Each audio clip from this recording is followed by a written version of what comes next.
وہ کوئی ایشو نہیں ہے اطاعت کا. وہ جب کچھ ہونا ہوتا ہے تو پھر خود بخود ہی سب چیزیں ہو جاتی ہیں. اور بیگ صاحب کی اس بات کی حد تک میں ان سے متفق ہوں کہ شاید کچھ بھی نہیں ہونا. ظاہر ہے اس سے زیادہ آئیڈیل سیٹ اپ میرے خیال ہے فیصلہ سازوں کو مل نہیں سکتا، جس میں ایک پرائم منسٹر جو ہے وہ اپنے آپ کو اتنا اسٹیپ ڈاؤن کر دے اور اس پہ نہ احتجاج کرے، نہ اسے کوئی اس کی پرواہ ہو، نہ اسے ضرورت ہو. ایسا بندہ، ایسا ہیرا کہاں سے ملے گا؟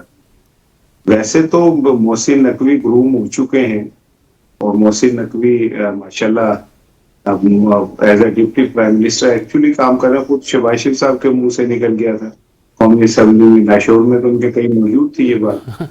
تو ریپلیسمنٹ فیصلہ سازوں کے لیے کوئی ایشو نہیں ہے، وہ جب چاہے ریپلیسمنٹ کر سکتے ہیں اور کسی کو بھی بٹھا دیں. اب جیسے پنجاب میں دیکھ لینا، اسپیکر ملک احمد خان صاحب کا رول اچانک بڑھا ہے اور وہ سامنے آئے ہیں. انہوں نے اسمبلی میں بھی اپنی ریٹ منوائی ہے، اسمبلی میں انہیں باس بھی کہا جانے لگا ہے. ان کے لیے پھر منانے کے لیے ان کے حلقے میں بہت ساری ترقیاتی اسکیموں کا بھی مریم صاحبہ نے اسی ٹائم اعلان کیا ملاقات میں. تو ریپلیسمنٹ ہر جگہ پہ خاموشی سے تیار ہو رہی ہوتی ہے.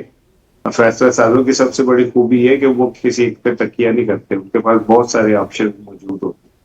ہاں یہ سوال ضرور ہے کہ اس وقت اس کی ضرورت ہے یا نہیں ہے. تو میرا خیال ہے کہ جتنا معاشی فس کریٹ ہو رہا ہے اور لوگوں کے اوپر پریشر آ رہا ہے، یہ کہیں نہ کہیں کسی پہ تو گرنا ہی گرنا ہے. اور ہمیشہ جو پانی ہے وہ ڈیوریشن از ویری امپورٹنٹ. مطلب گرنا ہے یہ ہم سب کو معلوم ہے، لیکن کب تک گرنا ہے؟ کیا 5 سال پورے ہوں گے تب گرنا ہے؟ اس سے پہلے گرنا ہے؟ یہ بڑا امپورٹنٹ کوشچن ہے. دیکھیں میں ایک آپ کو اس کی چھوٹی سی مثال دوں. پچھلے کچھ دنوں سے آپ نے دیکھا ہوگا پنجاب میں کوئی نہ کوئی اسکینڈل آتا ہے اور وہ لوگوں کو متوجہ کرتا ہے. پنجاب میں مریم صاحبہ کی بہت گرفت تھی، چڑیا پر نہیں مارتی تھی، ٹھیک ہے نا. یہ کہ کبھی کسی ملک کے منسٹر کے گھر چھاپا پڑتا ہے، وہ عزیز کے گھر کیا کہتے ہیں منشیات کے حوالے سے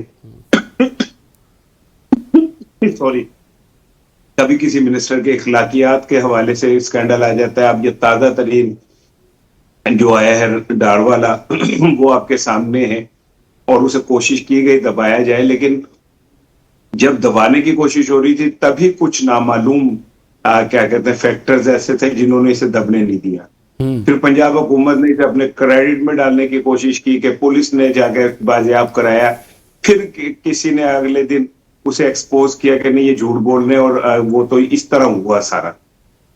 تو اس سے مجھے ایسا لگتا ہے کہ کہیں نہ کہیں حکومت کی گرفت تو کمزور ہوئی ہے.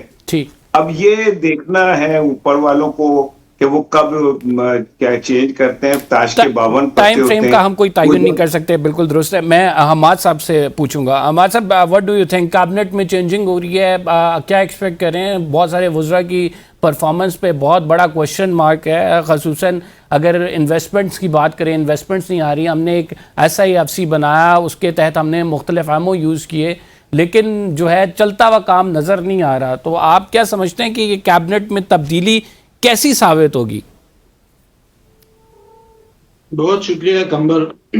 دیکھیں، اگر ہم خواہش اور جذبات سے الگ ہو کر حقائق کی نظر سے معاملات کو دیکھیں تو پھر کہیں بھی تبدیلی کے امکانات نہیں ہیں، کہیں بھی کوئی چینج نظر نہیں آ رہا ہے. چینج کیوں آئے؟ اس وقت پی ٹی آئی جو مشکلات کا بھی شکار ہے، اس وقت بھی پی ٹی آئی کی حکومت ہے خیبر پختونخوا میں. ورنہ ایک زمانے میں تو یہاں بھٹو جیسے مقبول آدمی کو اڑا دیا گیا تو پورے پاکستان میں کہیں اس کی حکومت تو کیا، اس کا کوئی کارکن بھی سڑک پر نظر آتا تو اسے جیل میں ڈال دیا جاتا. ڈائنامکس تبدیل ہو جاتے ہیں اور پھر سیاست پر بھی اس کے اثرات پڑتے ہیں. اس وقت آپ دیکھ لیں کہ سب کو سپیس دی گئی ہے، لیکن اس سپیس کا ذرا کمپیریزن بھی کریں نا. خیبر پختونخوا میں پی ٹی آئی کی حکومت ہے اور پنجاب میں مسلم لیگ نون کی حکومت ہے. دونوں کو کمپیئر کر لیں. ہاں یہ حقائق ہے کہ سہیل افریدی کے سامنے جو حالات ہیں وہ مریم نواز کے سامنے نہیں ہے. سہیل افریدی کو بدترین دہشت گردی کا سامنا ہے، مریم نواز کے سامنے ماحول پرامن ہے. یہ البتہ ہے، لیکن کرپشن کو تو روکا جا سکتا ہے نا. خیبر پختونخوا میں آپ دیکھ لیں روز نہیں تو ہمارے صاحب آپ دونوں صوبوں کی پرفارمنس میں کس طرح سے دونوں صوبوں کو رینک کرتے ہیں؟ جی قمر میں سمجھا نہیں آپ. دونوں صوبوں کی پرفارمنس میں بہتر آپ کو کیا لگتا ہے کہ پنجاب بہتر پرفارم کر رہا ہے؟ کتنا بہتر پرفارم کر رہا ہے؟ سہیل افریدی صاحب لیگ کر رہے ہیں، کتنا لیگ کر رہے ہیں؟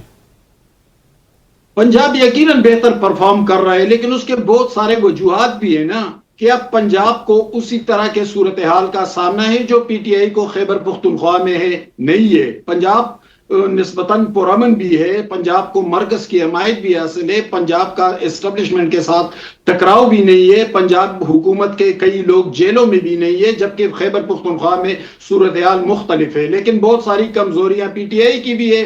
یعنی آپ دیکھ لیں روز روز سکینڈل آ رہے ہیں خیبر پختونخوا میں کرپشن کے. اس کو تو روکا جا سکتا ہے.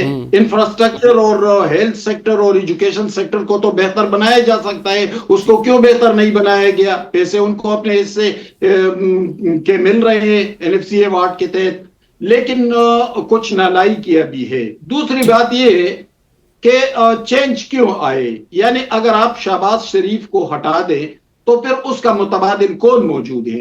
متبادل اگر عمران خان پر کسی کی نظر جاتی ہے تو 2018 میں عمران خان اقتدار میں آئے تو ملک اور معیشت کا بیڑا غرق کر کے گئے.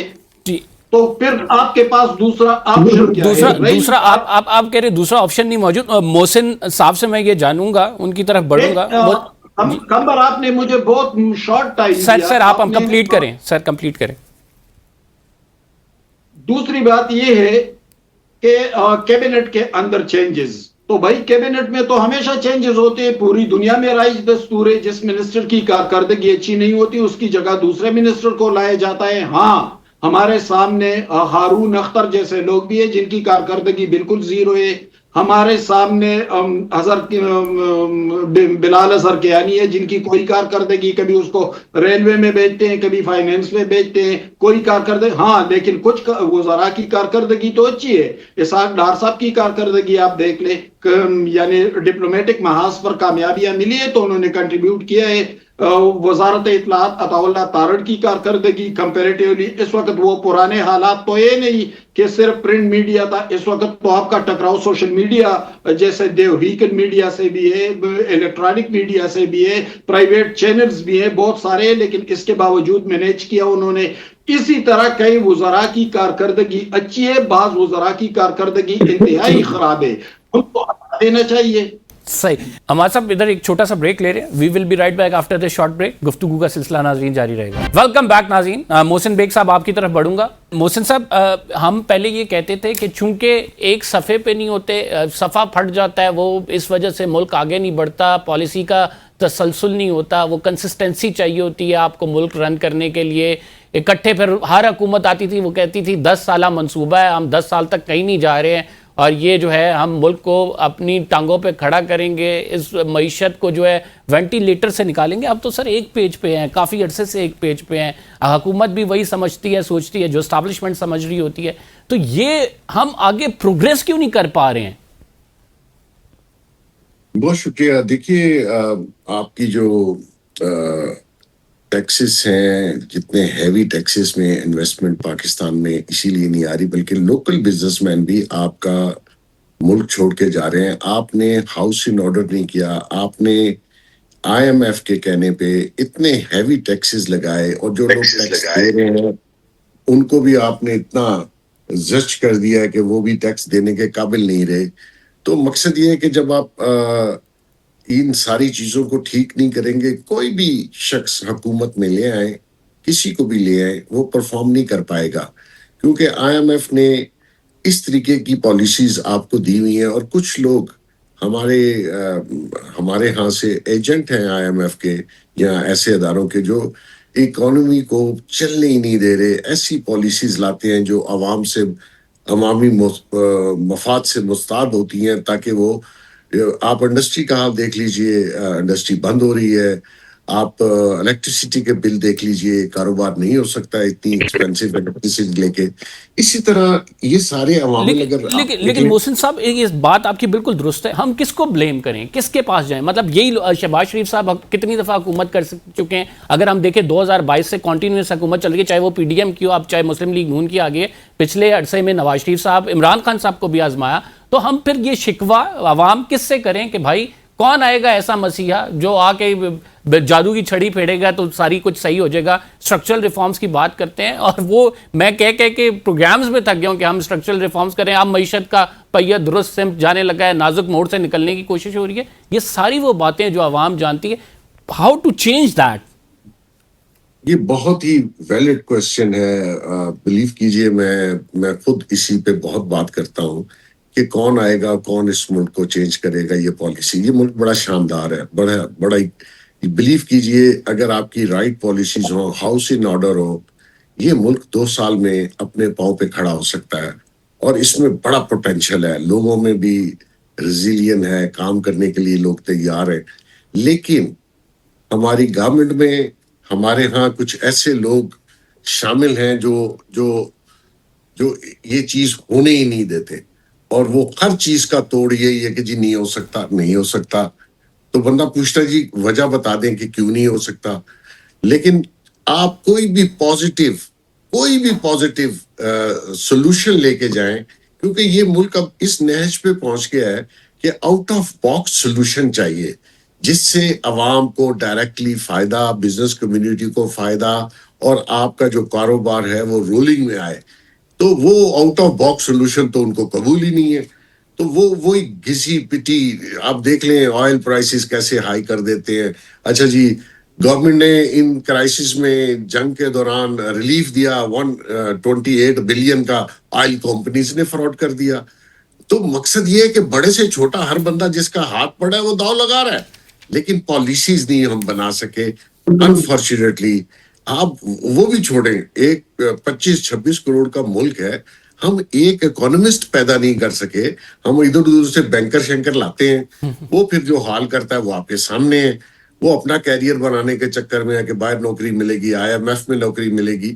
ہمارے ہاں بہت سے ایسے لوگ ہیں جو اس ملک کو آگے بڑھنے نہیں دے رہے, اور ان کے ہاتھ میں یہ پولیٹیکل, مطلب پرائم منسٹر کچھ کرنا بھی چاہتا ہے, ایسا ڈراتے ہیں, ایسا کام ہے, آپ کو بالکل فرسٹ ہینڈ انفارمیشن دے رہا ہوں کہ اس کو کچھ کرنے ہی نہیں دیتے. تو ابھی بھی یہ جو آپ کو بجٹ میں تھوڑا سا ریلیف ملا ہے, یہ پرائم منسٹر نے خود IMF سے بات کر کے نیگوشیٹ کر کے یہ تھوڑا سا جو بجٹ میں ریلیف ہے یہ تھوڑا سا ان کی وجہ سے ہوا. پرائم منسٹر کی اپنی ایفرٹس ہیں. اسحار رانا صاحب, کشمیر کے الیکشنز کی بات کرتے ہیں. وٹ ڈو یو سی, اگر دیکھا جائے تحریک انصاف نے بائیک آؤٹ کر دیا ہے, لیکن تحریک انصاف کا یہ بائیک آؤٹ کا decision back by Imran Khan نہیں ہے. مذاکرات کی ٹیبل پہ بیٹھتے ہیں تو پہلی PTI کی چیز یہ ہوتی ہے کہ ٹھیک ہے ساری معاملات ٹھیک ہیں, لیکن عمران خان صاحب سے ویٹ کرائیں گے, پھر اس کے بعد پھر ہم آگے بات چلے گی. لیکن اتنا بڑا ڈیسیجن لے لیا ہے, عمران خان صاحب کا اس میں انپٹ شامل نہیں ہے, کیسے دیکھتے ہیں؟ یہی تو کامیابی ہے اس سسٹم کی کہ عمران خان سے ملنے ہی نہیں دے رہے جو گائیڈ لائن دے سکے. یہی تو وہ چاہتے ہیں, یہی وجہ تو ہے کہ عمران خان کو ملاقات بھی کرنے دی جاتی, اور اگر وہ لڑ بھی لیتے تو انہوں نے کون سا جیتنا تھا. پاکستان کے انتخابات تو میں آپ کو بھی بریک اپ لکھ کے دے دیتا ہوں کہ کشمیر میں کس کو کتنی سیٹیں ملیں گی, تھوڑی سی پلس مائنس کے ساتھ بالکل وہی ہوگا.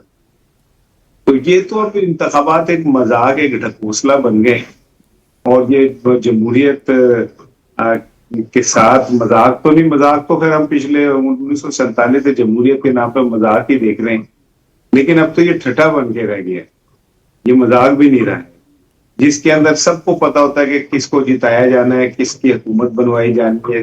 تو یہ ڈھکوسلا کرنے کی بھی ضرورت نہیں, اتنے پیسے الیکشن پہ خرچنے کی بھی ضرورت نہیں ہے.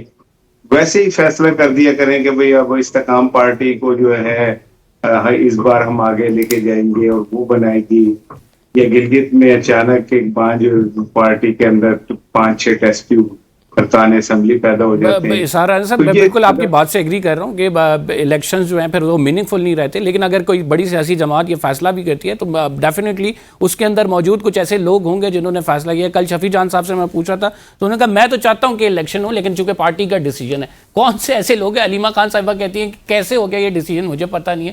کون سے ایسے لوگ ہیں پھر فیصلہ کر لیتے ہیں؟ دیکھیں یہ تو اب ان کا پارٹی کا انٹرنل ایشو ہے کہ ان میں کیا میکینزم ہے. اور میں تو آپ یہ جہاں کر رہے ہیں کہ بھئی وہ الیکشن کیوں نہیں لڑے، اس پہ کیوں نہیں کر رہے کہ یہ الیکشن ہوتے ہیں، انہیں الیکشن کہا جا سکتا ہے. میرا خیال ہے آپ کسی دن اس پہ پروگرام کریں کہ کیا ہم الیکشن کے نام پر جو کچھ بھی کر رہے ہوتے ہیں جمہوریت کے ساتھ، کیا اسے ہم الیکشن کہہ سکتے ہیں؟ جس الیکشن کے اندر ایک جماعت کے اوپر آپ اس کے نشان چھین لیں، پاکستان کی سب سے بڑی سیاسی جماعت کو الیکشن نہ لڑنے دیں، ان کو پارٹی ماننے سے انکار کر دیں، ان کے لوگوں کو کمپین نہ کرنے دیں، ان کے لوگوں کے کاغذات جمع نہ ہونے دیں. اس کے بعد اگر وہ کہیں گے جی ہم نے الیکشن نہیں لڑنا، تو ہم اس پہ ڈیبیٹ کر رہے ہوتے ہیں کہ بھئی یہ الیکشن کیوں نہیں لڑے. اس پہ ڈیبیٹ نہیں کر رہے ہوتے کہ ایک پارٹی کو آپ بطور پارٹی تسلیم نہیں کر رہے، اسے نشان نہیں دے رہے، اس کے کینڈیڈیٹ کو نہیں مان رہے، ان کو ادھر گھسنے نہیں دے رہے، ان کو کمپین نہیں کرنے دے رہے. اس پہ ہم بات نہیں کرتے. پھر ہم کہتے ہیں سوشل میڈیا پہ لوگ کیوں جا رہے ہیں. نیشنل میڈیا بھائی اصل بات کر ہی نہیں سکتا، اس میں اتنی سکت ہی نہیں ہے کہ وہ اصل بات کر سکے. ایشو تو یہ ہونا چاہیے کہ یہ کون سی جمہوریت ہے جس میں پاکستان کی سب سے بڑی پولیٹیکل پارٹی کو آپ بین کر دیں اور اس کو الیکشن لڑنے سے روک دیں، اور اس کے بعد دوسری جماعتوں کے لیے رستے کھول دیں نامعلوم انداز میں. لوگوں کے کیا کہتے ہیں آگے جماعت میں ارکان اسمبلی، ایک ایسی جماعت جو وہاں سے ایک سیٹ نہیں جیتی، اس کو 6 لوگ بھی آگے جوائن کر لیں، اس کو مخصوص نشستیں بھی مل جائیں. وفاق کے اندر اگر ایک بار پارٹی یہ کہے کہ ہماری نشستیں، تو کہ جی تمہارے تو کیونکہ شناختی کوئی نہیں ہے لہذا تمہیں یہ مخصوص نشستیں نہیں ملیں گی، یہ دوسری جماعت کو مل جائیں گی. تو ہمیں تو میرے خیال سسٹم کے اوپر آپ کی بات بالکل درست ہے، سسٹم پہ بات ہونی چاہیے. 2024 کے الیکشن میں بھی 2 جملے اور سن لیجیے میں قمر صاحب، 2 جملے اور سن لیجیے. اور یہ جو ہمارے بہت سارے دوست ٹھیک ہے وہ جس ونڈو میں بیٹھے ہوتے ہیں ان کو اس میں نظر آ رہا ہوتا ہے کہ جی ہاں ایسے ہی ہے. عمران خان نے اکانومی کا بیڑا گرک کر دیا، تو کیا عمران خان کے اور آج کے دور میں جو زمین آسمان کا فرق ہو گیا ہے، بدترین معاشی بدحالی کا شکار ہیں، 0 انویسٹمنٹ ہے، فارن انویسٹمنٹ ہمارے.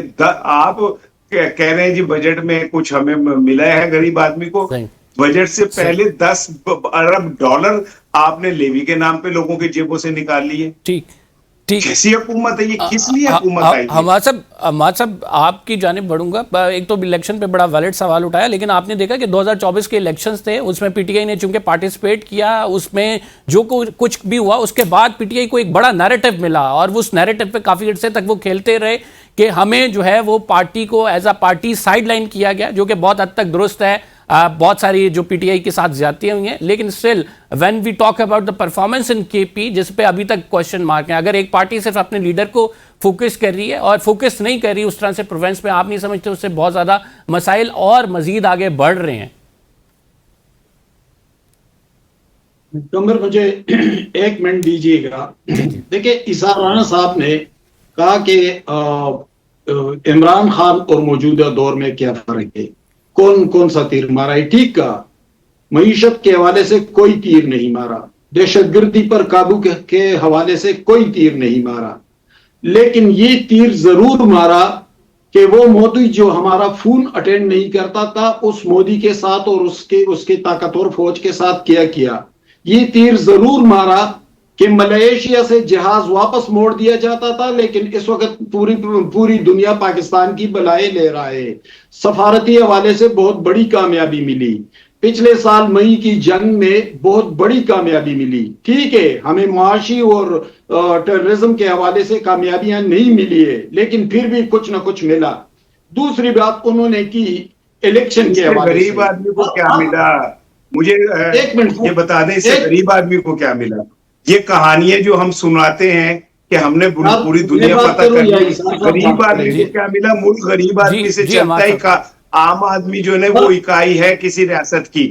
یہ مت سنا ہے کہ اگر وہ یہ ہو گیا نثار صاحب کا وہ ہے جی حماد صاحب، جی حماد صاحب، سنانی ہے آپ نے. جی حماد صاحب، ہم بین الاقوامی چیمپئن بن گئے لیکن ہمارے اندر اپنی لڑائیاں نہیں ختم ٹھیک کر اسار سکے. صاحب پوائنٹ آ گیا آپ ہم کا. بین حماد صاحب، الاقوامی چیمپئن ہیں. جی حماد صاحب.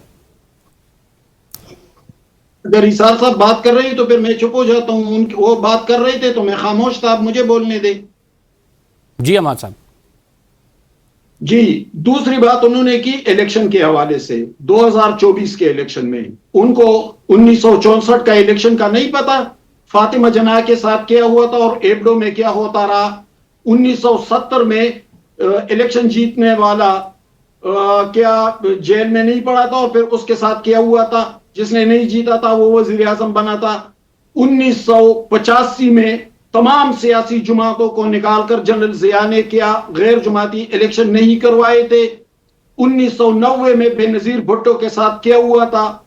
2002 کے الیکشن میں نواز شریف کے ساتھ کیا ہوا تھا. پھر 2018 میں اسی نواز شریف کے ساتھ کیا ہوا تھا. عجیب بات ہے کہ عمران خان کے ساتھ یہ ہوا لیکن دوسروں کے ساتھ, بھئی یہ وہ دوسروں کے ساتھ جب ہو رہا تھا تو اس کے سب سے بڑے حمایتی بھی عمران خان تھے, اس کی حمایت عمران خان ہی کر رہے تھے. وہ تو کہتے تھے کہ جو میرا مخالف ہے اس کو جیلوں میں ڈال دو, اس کو یہ کرو, اس کو وہ کرو. وہ تو کبھی جمہوریت کے لیے آئے نہیں, وہ تو اقتدار کے کشمکش میں ہے اس وقت.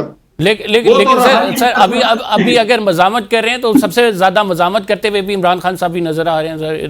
اتنے عرصے سے جیل کاٹ رہے ہیں, ان کے خود مخالفین کہہ رہے ہیں کہ وہ جی ایک منٹ مکمل. ہاں عمران خان یقیناً مقبول ہے اور جیل میں جو بھی ہوتا ہے وہ مقبول ہوتا ہے. بھٹو بھی مقبول تھے, بے نظیر بھی مقبول تھی, نواز شریف بھی مقبول تھے. اس میں کوئی حیرت کا پہلو نہیں ہے. جو سیاست کا طالب علم ہوتا ہے, جو صحافت کرتا ہے, اس کو اس چیز کا ادراک ہوتا ہے کہ جیل اور مظلومیت کے زمانے میں لیڈر ہمیشہ مقبول ہوتا ہے. جب نواز شریف جیل میں تھے اور عمران خان اقتدار میں تھے تو اسی پنجاب میں 15 سیٹوں پر ضمنی الیکشن ہوا تھا اور نواز شریف نے 14 سیٹوں پر عمران خان کو شکست دی تھی. مقبول تھے کیونکہ مظلوم تھے. مقبولیت مظلومیت کے ساتھ جڑی ہوتی ہے.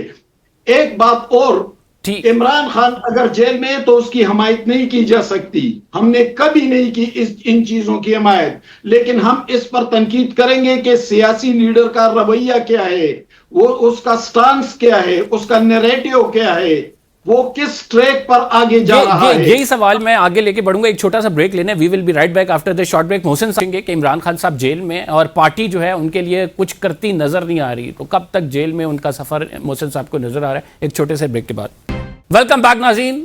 سیاسی صورتحال پہ بات ہو رہی ہے. یقیناً آنے والے دن کیسے ہوں گے اس پر ہم ڈیبیٹ کر رہے ہیں. بہت ساری قیاس آرائیاں ہیں جس میں کہا بھی جا رہا ہے کہ حکومت کے لیے آئندہ مشکلات ہوں گی, اس پر بھی بات کی ہم نے. لیکن اگر بات کی جائے عمران خان صاحب کی, جو کہ پی ٹی آئی کے لیڈر ہیں, ایک عرصے سے جیل میں, ان کی اپیلیں بھی نہیں لگ رہی ہیں, ان کی پارٹی بھی کہتی نظر آ رہی ہے, لیکن پارٹی نے بھی کچھ پرفارم نہیں کیا. کیا پارٹی نے ان کو نکالنے کے لیے کوئی ایسی موومنٹ کریٹ کی جو کہ کوئی ڈفرینس کریٹ کرے؟ نہیں. کیا پارٹی جو ہے وہ اس کے اندر ڈفرینسز موجود ہیں؟ بالکل ڈفرینسز موجود ہیں. تو پھر کیسے عمران خان صاحب کی جو اسٹرگل ہے وہ اس لیول تک پہنچے گی کہ ایٹ لیسٹ کچھ نہیں تو ان کے لیے ریلیف مل سکے, ان کی ذات کو ریلیف مل سکے؟ محسن بیگ صاحب سے جاننے کی کوشش کرتے ہیں. جی محسن صاحب. یہ پہلی بات تو یہ ہے کہ پی ٹی آئی کو عمران خان نے پہلے دن سے پولیٹیکل پارٹی بننے نہیں دیا, اور وہ یہ چاہتے نہیں تھے کہ second, third, fourth tier party میں ڈیولپ ہو سکے. وہ ہر اس شخص کو جو ان کی پارٹی میں تھوڑی سی پاپولیرٹی یا پوزیشن لینے کی کوشش کرتا تھا, اس کو وہ فارغ کر دیتے تھے. آج جو پی ٹی آئی کی پارٹی ہے, یہ اس میں کوئی بھی نظریاتی آدمی نہیں ہے. یہ اپرچونسٹ ہیں جو پچھلے الیکشن میں لوگوں نے ٹکٹ نہیں لیے, تو جو لوگ اپرچونٹی میں آئے, اور جو اس وقت لیڈر ہیں ان کا پی ٹی آئی سے کوئی واسطہ تعلق نہیں تھا, اور وہ ایک میسنجر کی حیثیت سے آپریٹ کر رہے ہیں. جو میسج آتا ہے وہ آگے فارورڈ ہو جاتا ہے. تو پارٹی نہیں ہے. پارٹی اگر ہوتی, ان کے ساتھ یہ لوگوں کے ساتھ لائل ہوتے, جو کہ لائلٹی عمران خان میں ہے ہی نہیں ہے. میرے خیال میں آپ اس کی پوری لائف پیٹرن دیکھ لیں, اس میں نہ اس کا کوئی دوست ہے, نہ وہ کسی کا دوست ہے. اور اسی وجہ سے آپ سیاست میں اور پاکستان کے اندر جو ہمارا ایک معاشرہ ہے, اس میں رکھ رکھاؤ, وفاداری اور دوستی یاری پہ بلیو کیا جاتا ہے اور ٹرسٹ کیا جاتا ہے. آپ ان کی فیملی لائف بھی دیکھ لیجئے, آپ ان کی اوور آل جو دوستوں کو سو کالڈ دوستوں کے ساتھ یہ کرتے رہے, تو ایسی صورت میں جب آپ ایک دفعہ پھنس جائیں, ان کے دوست کون تھے وہ ذرا آپ چیک کر لیں, آپ ہسٹری پہ نظر ڈالیے, تو ابھی کوئی شخص ایسا ہے نہیں جو ان کے لیے بات کر سکے یا راستہ بنا سکے. جو اسمبلی میں لوگ ہیں وہ انجوائے کر رہے ہیں, ان کا کوئی پارٹی سے تعلق نہیں تھا, عمران خان سے بھی. عمران خان میں سمجھتا ہوں کہ ایٹ لیسٹ 70-60% جو آج الیکٹ ہوئے ہیں ان کو جانتے بھی نہیں ہوں گے. تو ایسی صورت میں کون بات کرے گا, کیونکہ جس بندے کی کوئی گارنٹی نہ دے سکے, جس کی ویلیو نہ رکھتا ہو گارنٹی دینے والا, تو آپ بتائیے اس شخص کی بھی کوئی زندگی ہے اس معاشرے میں جس کا کوئی ضمانتی نہ ہو, گارنٹر نہ ہو. تو یہ اس دور سے گزر رہے ہیں, ان کا کوئی فیوچر نہیں ہے. میں آپ کو لکھ کے دیتا ہوں پولیٹیکلی بھی. ہاں فین کلب ضرور ہے, لوگ اس کو پسند کرتے ہیں, حالانکہ کریکٹر وائز فائنینشلی بھی اور مورلی بھی جو کریکٹر اس کا وہ آپ کے سامنے ہے, مجھے بتانے کی ضرورت نہیں ہے. تو ایسی صورت میں آپ سمجھیں کہ یہ کوئی مہاتما آئے گا اور آ کے اس ملک کو سنوار دے گا, پاسبل نہیں ہے. رہ گیا بات اس کے کیسز کی, تو جو اس نے لوگوں کے ساتھ کیا وہی اس کے ساتھ ہو رہا ہے. Very simple. میں اسار رانا صاحب سے ایک بڑا امپورٹنٹ کوشچن ہے. عمران خان صاحب ٹرسٹیبل نہیں ہے. تو جو سب سے امپورٹنٹ پوائنٹ تھا محسن بیگ صاحب کی بات میں, کہ ایک ہوتا ہے کہ آپ پہ ٹرسٹ کیا جاتا ہے, کوئی گارنٹی لیتا ہے آپ کی. کون گارنٹی لے عمران خان صاحب کی؟ اسار رانا صاحب دیکھیں وہ بڑے بدقسمت ہے اس معاملے. اس کے لیے تو یہ سسٹم 50 روپے کے اسٹامپ کی گارنٹی بھی نہیں مانے گا. یہ تو خوش قسمت لوگ ہوتے ہیں جن کے لیے 50 روپے کے اسٹامپ کے اوپر یہ سسٹم سارا لیٹ جاتا ہے, عدالتیں سو جاتی ہیں اور وہ 50 روپے کے اسٹامپ کے اوپر ملک سے باہر چلے جاتا ہے ریڈ کارپیٹ لے کر. واقعی عمران خان بہت بدقسمت آدمی. وہ سیاسی جماعت بھی نہیں بنا سکا, کیونکہ نہ اس نے اپنے چھوٹا بھائی ہوتا تو اسے وزیر اعظم بنوا دیتا, بیٹی کو وزیر اعلیٰ بنوا دیتا, اپنے کوڑم کو جو ہے وہ وزیر خارجہ اور نائب وزیر اعظم بنا دیتا, ان کے پھر آگے سے جو بیٹے ہیں اس کو وزیر مملکت بنوا دیتا. اس کو سیاسی جماعت بنانی واقعی آئی ہی نہیں, اس نے فین کلب ہی بنائے. اور ایک جماعت جو بالکل ناکام جماعت ہے, لیکن 4.5 سال کے تمام تر حربوں کے باوجود ان کے لوگوں کو قید ہو گئی, لوگوں کو نااہل قرار دے دیا, لوگوں سے معافیاں منگوا لی, پھر بھی اس کی طاقت کا اندازہ یہ کریں کہ نہ اسے گلگت میں الیکشن لڑنے دیا جاتا ہے. اتنا ڈرتے ہیں اس کی جماعت سے کہ اس کے بندوں کو وہاں گھسنے نہیں دیتے. وہ جماعت جو بقول لوگوں کے ختم ہو چکی ہے. آزاد کشمیر میں اس جماعت سے نشان چھین لیتے ہیں, اس کا پارٹی سمبل اور اس کو پارٹی ماننے سے انکار کر دیتے ہیں. وہ جماعت جو لوگوں کے بقول ختم ہو چکی ہے, اس جماعت کو آج بھی 2 بندے اکٹھے ہو جائیں تو ان پہ پرچہ ہو جاتا ہے. وہ جماعت جو بالکل بقول لوگوں کے ختم ہو گئی ہے, 4.5 سال کے تمام تر جبر و ستم کے باوجود وہ جماعت اتنی تگڑی ہے کہ آپ کو الیکشن میں اسے باہر بٹھانا پڑتا ہے. اس کا مطلب یہ ہوا کہ آپ اس جماعت کو ختم نہیں کر سکے. اس نے اپنے رشتہ داروں کے ذریعے حکومت وہ جماعت نہیں بنائی. پرویز الہی صدر, اب کیا کہتے ہیں Shah Mahmood Qureshi senior vice chairman, باقی لوگوں کو مختلف عہدے, وہ اس کے پھپھی کے پتر تو نہیں ہے. اگر وہ لوگ خود ہی نہ پرفارم کر سکیں تو وہ کیا کر سکتا ہے؟ اس نے اپنے کسی رشتہ دار کو فین کلب کے اندر تو نہیں عہدہ دیا. اس نے تو لوگوں کے اوپر اعتماد کر کے, اور لوگوں کو کسی کے ساتھ پرسنلی کسی کو دکھ ہو ان کی لیکن اس کے گرد تو جتنے وہ چیٹر ہیں, کیا پرویز خٹک, کیا محمود, کیا نام ہے یہ باقی لوگ, اس نے تو سب پہ ٹرسٹ کیا ہے. اور باقی رہ گئی بات یہ کہ اس کی کوئی ضمانت نہیں دیتا, تو بھائی اس ہے کہ اس کی کوئی ضمانت نہیں دے سکتا. سب کو پتا ہے کہ وہ اپنے ضمیر کے مطابق فیصلے کرتا ہے, لوگوں کے کہنے یا خواہشوں پہ نہیں. جی حماد صاحب, عمران خان صاحب ضمیر کے مطابق فیصلے کرتے ہیں. فائنل کامنٹس لوں گا آپ سے. آپ نے ڈیبیٹ کا سنی, دونوں معزز جو ہمارے پینلسٹ ہیں انہوں نے کہا کہ ایک کی رائے ہے کہ عمران خان صاحب کی کوئی ضمانت نہیں لے سکتا. جو اسار رانا صاحب کہتے ہیں انہوں نے میرٹ پہ فیصلے کیے ہیں. What's your comment? Imran Khan صاحب کیسے باہر آئیں گے بھی یا نہیں آئیں گے, یا پھر